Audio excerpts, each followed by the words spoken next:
I would like to go over the proof for the binomial theorem using the principle of mathematical induction. So for those who do know what the binomial theorem is and have potentially encountered it in high school perms and comms class, it goes something like this. X plus y, or sometimes you might say a plus b to the power of n, where n is a whole number, meaning 0, 1, 2, 3, so on and so forth.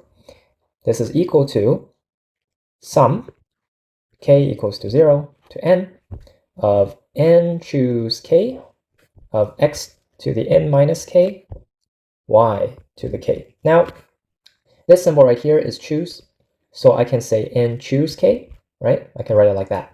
Also, it is totally valid for me to change this up a bit, so I could say this is n minus k, and this is k. And the reason why is because n choose k and n choose n minus k is the same. All right, but for now, I'm going to do decreasing exponent for x and increasing exponent for y, so I'm just going to leave it like this. Okay, so, and we know that n is an element of the set of the whole numbers, which is the non-negative integers, 0, 1, 2, blah, blah, blah. Okay, so the first step is we need the base case. So when n equals to 0, base case, n equals to 0, what does this mean? It means that x plus y to the power of 0 is equal to 1 by convention, and the sum from k equals to 0 to 0 of 0 choose k, x to the 0 minus k, y to the k, well, there's only one term, where n and k are both 0, so 0 choose 0, x to the 0, minus 0, which is still 0, and y to the 0, all of this is equal to 1. Okay, so we have that the left-hand side is equal to the right-hand side, therefore the base case is true. So this is going to be true. Okay, so left-hand side equals to right-hand side. Okay, this is true for the base case. Okay, now for the induction step, we need the induction hypothesis.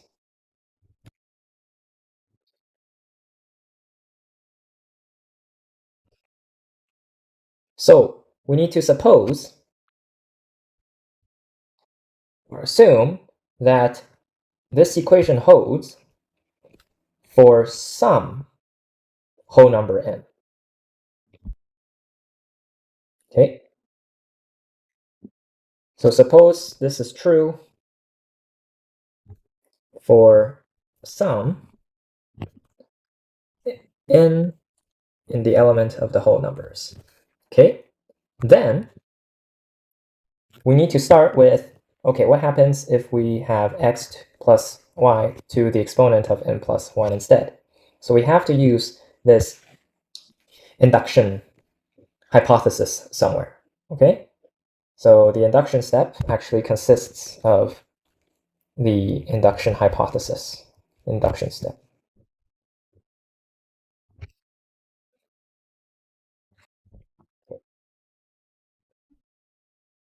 Which consists of the induction hypothesis. All right, so what we need to do is that from here, we need to show that using our induction hypothesis, I am going to arrive at this formula over here, where all instances of n is replaced with n plus 1. Okay, but we can't just plug it in here. Okay, we can't just plug it in here and call it a day. We need to use the induction hypothesis. Well, the first thing I can do really easily is break this exponent up to be x plus y to the power of n times x plus y to the power of 1, or I can do x plus y to the power of 1 times x plus y to the power of n. Okay, but we know that x plus y to the power of n is equal to this right over here, based on our induction hypothesis, okay, which is going to be the sum from k equals to 0 to n n choose k, x to the n minus k, y to the k.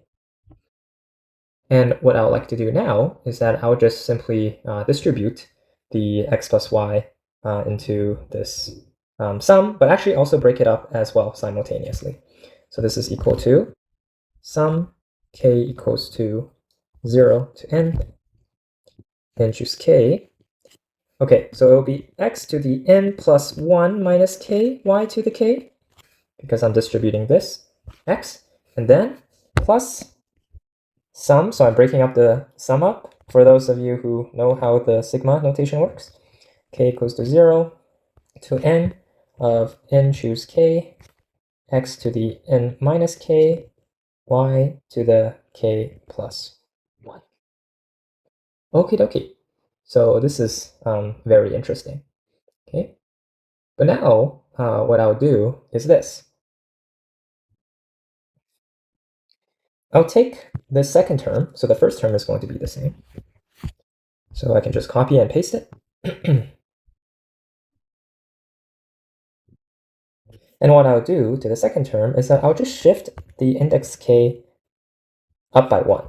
So sum from k equals to 1 to n plus 1, okay, of, this will still be n choose k. So because I increased 0 to 1, this k will go down by 1 in the inside, in the sum end expression. So k minus 1, x to the n plus 1 minus k, or I could do n minus and then k minus 1, and we see that the negatives distribute, or they cancel out to become positive, so it'll be n plus 1 minus k. And then we have y to the k minus 1 plus 1, which is just y to the k. Now, why did the n become n plus 1? Well, you see right here, originally, if I plugged in n for the last term here, n into k, I have n plus 1. But here, if I just leave it as n, I'll have y to the n instead of y to the n plus 1. So I need to have this to go up as well. Okay? Now, because this k, before, it was plus 1, but now you lose that plus 1. Okay? Because you lost this plus 1, the plus 1 kind of goes to the top instead. Okay? So yeah, as we can see here, n choose n, all right? But then the k became a k minus 1, so because it was minus 1, you have to add 1. So n plus 1 minus 1, it becomes n again. Okay, so these are actually all sigma rules that I don't want to spend too much time explaining in this video. However, what's really nice is this. I'll take the first term of the first sum, and I'll write it like this. N choose 0, x to the n plus 1, all right? And then, so I'm simply pulling out the first term from this summand, which means that k is going to start at 1 instead, all the way to n choose k, x to the n plus 1 minus k, y to the k, plus, and then with the second sigma, I'm going to pull out the last term. So for now, I'll write it as sum from k equals to 1 to n, and everything else inside stays the same. Okay, and then I'll add the last term, which is plus, which is going to be n, choose, and then substituting n plus 1 into k, I get n, x to the, so n plus 1 minus n plus 1 is 0, okay, which is just 1 by convention, y to the n plus 1. And this is equal to, okay, so n choose 0, anything choose 0, okay, any whole number choosing 0 is going to be 1. So n choose 0, okay, 5 choose 0, 6 choose 0, they're all going to equal to 1. So n choose 0 is the same as n plus 1 choose 0, which is just 1, x to the n plus 1, plus, and then these two, because both of them are going from k equals to 1 to n, I'm going to combine them again. So k equals to 1 to n, and I'm going to combine it as this, n choose k plus n choose k minus 1. And because I know that both of them have a term, x to the n plus 1 minus k times y to the k, I factor it out like this. x to the n plus 1 minus k, y to the k, plus, and then n choose n, anything choose itself is going to equal to 1. So n choose n is the same as n plus 1 choose n plus 1. Okay, 5 choose 5, 6 choose 6, 7 choose 7, it all equals to 1. Y to the n plus 1. Now here's another, you can call it identity for perms and coms or combinatorics, is this right over here.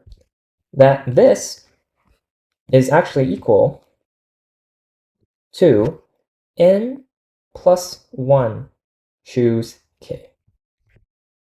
Okay, so we all know the n choose k is equal to n minus 1 choose k plus n minus 1 choose k minus 1. There is a beautiful combinatorics argument for this that I won't go over. It basically uses a storytelling or a counting method rather than plugging and chugging into the combination formula. But I'm simply replacing the n here with like an n plus 1. Okay, so then I get this. All right, cool. So now I'll have this right over here, and this last term stays the same. Okay, now what's really neat about this is that in this middle term right here, n plus 1 choose k, and we see that k runs from 1 to n. Okay? But then, over here, we see that k is actually equal to 0. See, I can subtract 0 and times it by y to the 0. And over here, k is equal to n plus 1. Okay? Because I can say x to the n plus 1 minus n plus 1, which is 0. Okay? X to the 0 by convention is 1. And then y to the n plus 1. So this is when k is 0. This is when k is 1 through n. This is when k is n plus 1. So ultimately, this is equal to sum from k equals to 0 to n plus 1 of n plus 1 choose k, right? Here's 0. This is k is 1 through n. This is k is n plus 1. So x to the n plus 1 minus k, y to the k. Perfect. So this is actually what we wanted. So by the principle of mathematical induction, this is going to be true for all whole numbers. So I'll just write, therefore, by the principle of mathematical induction, and it's more specifically weak mathematical induction, the binomial theorem is true, which is x plus y to the power of n is equal to sum from k equals to 0 to n choose k, x to the n minus k, y to the k, for every n that is a whole number. And that is it.